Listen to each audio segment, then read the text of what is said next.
27 फरवरी 2025 की दोपहर 3:20 के आसपास का वाकया रहा होगा। एक थाने के अंदर इंस्पेक्टर बैठा हुआ था।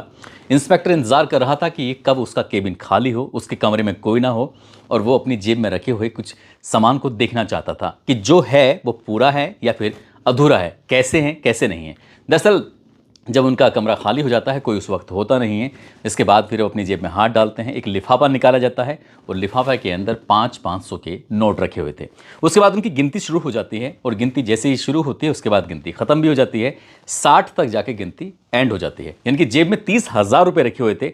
30,000 रुपये वो वापस उसने जैसे लिफाफे में रखे होते वैसे रखे और अपनी जेब में रख लिए और वो इत्मीनान हो गया, खुश हो गया कि हाँ ठीक है, ये पूरे ही हैं, कम नहीं है।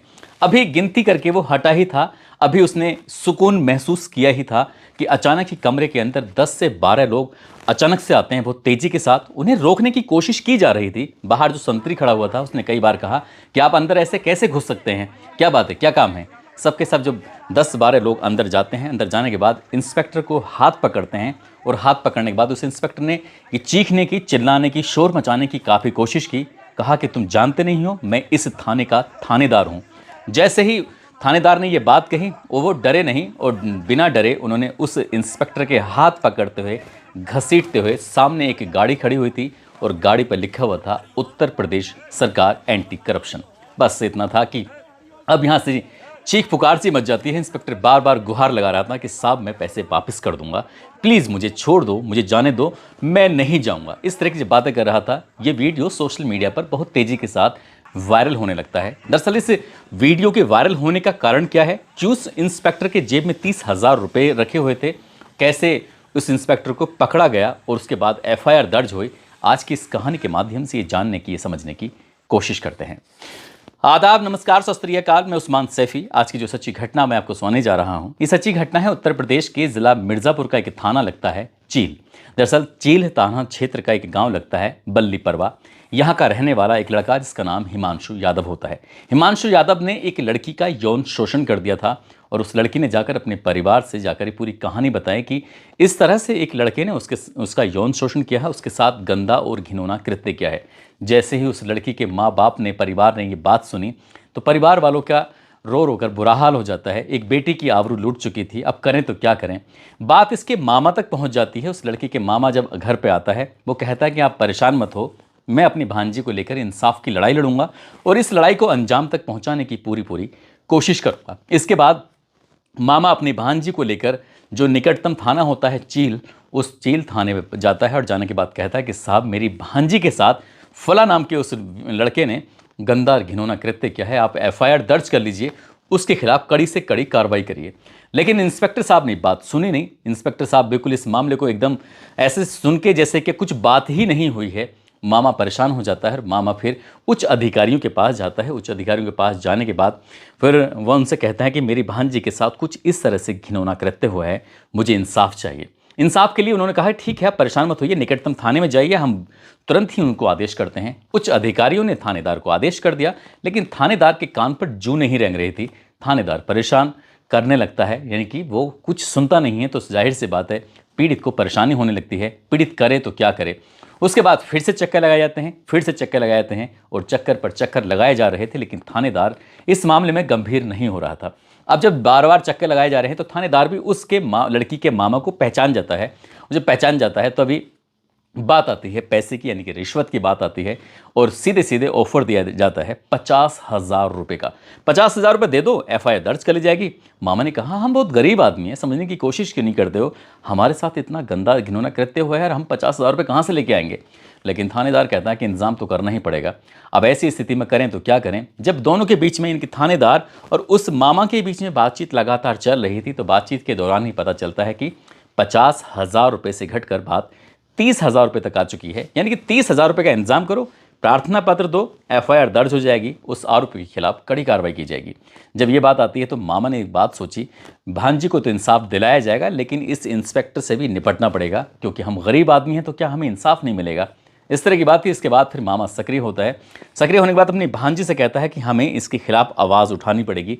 एक प्रार्थना पत्र लिखा जाता है और प्रार्थना पत्र लिखा जाता है 25 फरवरी 2025 को। IGRS यानी कि मुख्यमंत्री जन सुनवाई एक पोर्टल होता है, उस पोर्टल पर किसी भी उत्तर प्रदेश के किसी भी विभाग की शिकायत आप कर सकते हैं और ये शिकायत पहुंच जाती है सीधा एंटी करप्शन डिपार्टमेंट के अंदर। और जैसे ही एंटी करप्शन डिपार्टमेंट यानी कि भ्रष्टाचार निवारण संगठन मिर्जा मंडल मिर्ज़ापुर इकाई, मिर्ज़ापुर मंडल की मिर्ज़ापुर इकाई में जब शिकायत पहुंचती है तो वहां पर उन्हें बुलाया जाता है, उनसे बातचीत पूछी जाती है कि आखिरकार क्या मामला है। वो पूरी कहानी अपनी सुनाते हैं कि इस तरह से हमारी भांजी के साथ ये गंदा घिनौना कृत्य हुआ है, हम FIR दर्ज कराने के लिए गए, पुलिस सुनी नहीं रही है, करें तो क्या करें। उसके बाद कहते हैं कि ठीक है, हम देखते हैं, बात करेंगे। अब ये एंटी करप्शन डिपार्टमेंट जो होता है, इसने शिकायत को तो सुन लिया था, लेकिन वो खुद जानना चाह रहे थे कि इसमें कितनी सच्चाई है। उन्होंने अपने स्तर से इस मामले की जांच पड़ताल की। एक दिन का समय लिया, यानी कि 26 फरवरी 2025 को कुल मिलाकर उन्होंने जांच किया और इस उच्च अधिकारियों को इस बात के बारे में जानकारी दी। कहा कि बात तो सही है, ये पीड़ित आदमी है, ये बात सही कह रहा है, इसकी बात में दम है। अब इसके बाद फिर अगले दिन यानी कि 27 फरवरी 2025 को DM के कैंप कार्यालय में ये पूरी एक टीम बनाई जाती है और टीम के प्रभारी होते हैं इंस्पेक्टर विनय कुमार। साथ ही वो एक टीम का हिस्सा 10-12 अधिकारी होते हैं। उसमें इंस्पेक्टर अनिल कुमार चौरसिया, कृष्ण मोहन राय, अशोक कुमार सिंह, मुख्य आरक्षी पुनीत कुमार और मुख्य आरक्षी मुकेश यादव, आरक्षी सर्वेश तिवारी, आरक्षी आलोक कुमार मिश्रा, आरक्षी प्रशांत सिंह, विनोद कुमार यादव और 2 लोक सेवक जिनको DM साहब शायद नियुक्त करते हैं। और नियुक्त करने के बाद जब टीम बनाई जाती है, जो पीड़ित होता है, फरियादी होता है, उस व्यक्ति को बुलाया जाता है। उससे कहा जाता है कि 30,000 रुपये जो तुम देना चाहते हो रिश्वत के तौर पर, तो वो हमें दीजिए। यानी कि एक फिनाफल्तीन एक ऐसा पाउडर होता है, अगर उस पाउडर में उस नोटों को आप डाल देते हैं तो उसके बाद फिर जैसे ही उन नोटों को कोई भी छुएगा और उसे पानी में हाथ डालते हैं तो एकदम से रंग गुलाबी हो जाता है उस पानी का। तो ऐसी स्थिति में सबसे पहले जो रिश्वत देने वाला था, उस व्यक्ति के हाथों से वो चीज़ें, उस नोटों को थमाया जाता है और जैसे वो थामता है उसके बाद पानी का रंग गुलाबी हो जाता है। तो पहला तो जो प्रयोग होता है रिश्वत देने वाले से होता है। एक नंबर जो होता है नोट का, यानी कि 500 के 60 नोट थे, हर एक नंबर को एक कागज़ पर अंकित कर लिया गया, कहीं कोई गड़बड़ ना हो, कहीं ऐसा तो नहीं है ये व्यक्ति उसे फंसाने की कोशिश कर रहा हो, कहीं ऐसा तो नहीं है, कहीं कोई इंटेंशन तो नहीं है। जब इस तरह की बात थी, टीम बन जाती है। टीम बनने के बाद अब ये जो फरियादी होता है, इसके साथ एक सिपाही जाता है, वो भी रिश्तेदार बनकर अब वहाँ थाने पहुँच जाते हैं। थाने जाने के बाद अब इंतज़ार कर रहे थे कि साहब कब, ये लगभग पहुँच जाते हैं थाने के अंदर। यहाँ से मतलब DM साहब के यहाँ से लगभग 1:30 बजे के आसपास टीम निकलती है और टीम में जो गाड़ियाँ थीं उसे थाने से लगभग 1 किलोमीटर दूर खड़ा कर दिया जाता है।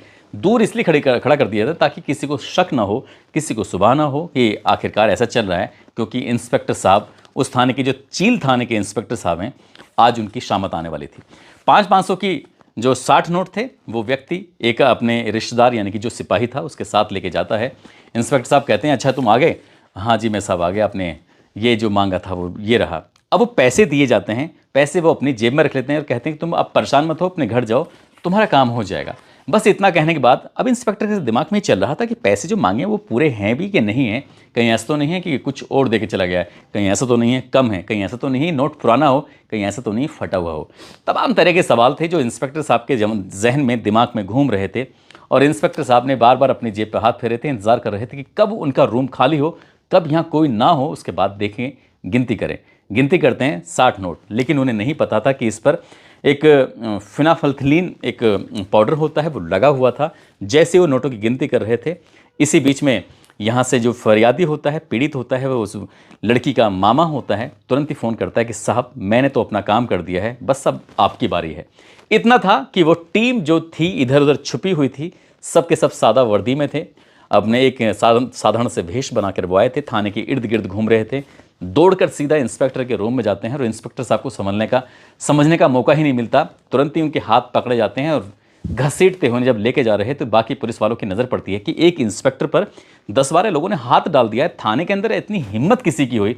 जब जाके उनसे कहा जाता कौन हो तुम, तो कहते हैं हम एंटी करप्शन डिपार्टमेंट से हैं, आगे बढ़ने की कोशिश भी मत करना। अब यहाँ पर इंस्पेक्टर साहब अकेले पड़ जाते हैं। चारों तरफ से जो लोग मौके पर खड़े हुए थे वो वीडियो बनाने लगते हैं। वीडियो बनती है, इंस्पेक्टर साहब अब कह रहे थे कि पैसे वापस कर दूंगा, मुझे माफ़ कर दो, ये वो, अब मैं जाना नहीं चाहता। जब इस तरह की बातें लगातार हो रही थी तो कुल मिलाकर जो एंटी करप्शन वाली टीम थी वो डीएम साहब के आदेश पर वहाँ पहुँची थी। कोई पसीजने वाला था ही नहीं, उनको ज़बरदस्ती गाड़ी के अंदर ठूंसा जाता है। वो बार बार एक रिक्वेस्ट कर रहे थे, लेकिन अब रिक्वेस्ट का कोई फ़ायदा नहीं था। यहाँ से सीधा गाड़ी पहुँचती है सदर थाने में, और सदर थाने में जाने के बाद जो पूरा वाक़या था एक कहानी के माध्यम से पूरा अंकित किया जाता है, रिपोर्ट लिखी जाती है। जो फर्स्ट इन्फॉर्मेशन होती है, जब रिपोर्ट लिखी जाती है, विनय कुमार तहरीर देते हैं, और उसके बाद फिर लास्ट में आखिर में एक सिग्नेचर कराए जाते हैं। तो ये सिग्नेचर करने से साफ मना कर देते हैं, समझाया जाता है कि अगर आपने सिग्नेचर नहीं किया तो ये कानून की एक धारा होती है, उसका सीधा सीधा उल्लंघन है, यानी कि भारतीय न्याय संहिता 2023 की धारा 215 का उल्लंघन है। आप इसलिए सिग्नेचर कर दीजिए, नहीं तो आप पर एक धारा और चढ़ जाएगी। वो कहते हैं कि मैं सिग्नेचर किसी भी कीमत पर नहीं करने वाला। उन्होंने सिग्नेचर किया नहीं, और भ्रष्टाचार निवारण अधिनियम 1988 की धारा 7, भारतीय न्याय संहिता 2023 की धारा 215 के तहत आखिरकार इंस्पेक्टर पर मुकदमा दर्ज कर लिया जाता है। इंस्पेक्टर का नाम होता है शिव शंकर सिंह, गांव दलपतपुर और थाना महाराजगंज, जिला अयोध्या, उत्तर प्रदेश के वो रहने वाले होते हैं। और फिलहाल उनकी पोस्टिंग थी थाना चील, जिला मिर्ज़ापुर, उत्तर प्रदेश में। एक लड़की को वजह इंसाफ दिलाने के वो रिश्वत के चक्कर में पड़ जाते हैं, और एक गरीब आदमी ने ठान लिया था कि अब उन्हें इंस्पेक्टर साहब को सबक सिखाना ही पड़ेगा। अब इंस्पेक्टर साहब तो जेल चले जाएंगे, उनके खिलाफ विभाग की कार्रवाई भी होगी, लेकिन जिसने ये गंदा घिनौना कृत्य किया है शायद वो भी किसी भी कीमत पर बख्शा नहीं जाएगा, बच नहीं पाएगा। दोस्तों, इस पूरे घटनाक्रम को सुनाने का उद्देश्य किसी को परेशान करना नहीं है, किसी का दिल दुखाना नहीं है, बल्कि आपको जागरूक करना है, आपको सचेत करना है, आपको बताना है, आपको जताना है। बहुत बड़ी संख्या में पुलिस वाले हमारी वीडियो देखा करते हैं। मैं अपनी वीडियो के माध्यम से ये बताना चाहता हूं कि जिस काम को करने के लिए आपने शपथ ग्रहण किया था, आपने कहा था कि हम सेवा करेंगे, तो आपको सेवा करनी चाहिए। इस तरह से किसी गरीब को सताने की ज़रूरत नहीं है। एक तो बेटी के साथ गंदा घिनौना कृत्य हुआ, और उसके बाद फिर 30,000 रुपये की रिश्वत मांगी जा रही थी। शायद ये बहुत सारे पुलिस वालों के लिए, बहुत सारे सरकारी डिपार्टमेंट में काम करने वालों के लिए एक सबक है, ताकि कोई किसी के साथ ऐसा ना करे, और उनके साथ फिर ऐसा ना हो कि उन्हें घसीटते हुए हवालात में बंद कर दिया जाए, उसके बाद फिर जेल भेजा जाए। दोस्तों, इस पूरे घटना के बाद कुछ लोगों ने नाम लेने की अपील की है, और उसमें मोहम्मद नौशाद हैं, परमजीत कौर हरियाणा से हैं, कृष्णा पासवान झाझर से हैं, श्यामलाल गुज्जर भीलवाड़ा से, पवन बोरा, हबीब खान महाराष्ट्र से, उत्तराखंड से मोहन मिश्रा, झारखंड से शंकर सोनी, रतलाम से सिंगर कमल डाबी, बिजनौर से मोहम्मद साकिब, झारखंड से मनोज चौधरी, जोधपुर से राजीव चौधरी, विजयराज चौधरी, नायसा चौधरी, तकदीर हुसैन खान, महाराष्ट्र से शेख यूसुफ लातूर, बस्ती से ब्रजेश कुमार, लखनऊ से अमीन खान, अफजल सैफ़ी, यूपी से संजय चौधरी, बिंदु कुमार, सतीश गुप्ता, रफ़ीक अंसारी, दिल्ली से दिलशाद सैफ़ी। आप सब लोग अपना ख्याल रखें, सुरक्षित रहें। जय हिंद, जय भारत।